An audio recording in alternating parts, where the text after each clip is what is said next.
আমি তোমাদের ভাইয়ের মতো, ছোট হয়ে আর বড় হয়ে। আর আমাকে এইসব আল্লামা শায়েখ এইসব বড় দরকার নাই।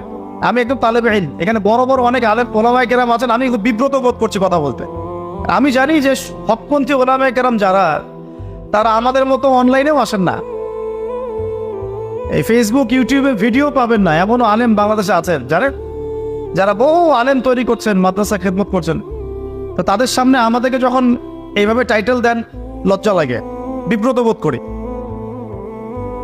শেখার কোনো শেষ নাই। আমি একসময় মনে করতাম যে আমি যখন ইন্টারমিডিয়েটের পর থেকে চর্চা করা শুরু করছি, অনার্স মাস্টার্স পর্যন্ত, মনে করছি যে হ্যাঁ, মনে হয় ইসলাম সম্পর্কে ভালোই জানছি।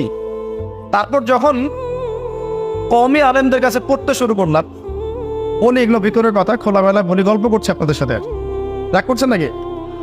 তখন বুঝলাম যে বিগত 5-7 বছর তো আমি কিছু পড়াশোনা করছি বলে মনে হচ্ছে না।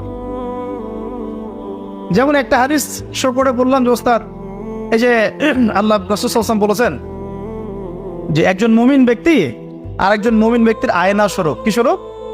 আয়না স্বরূপ।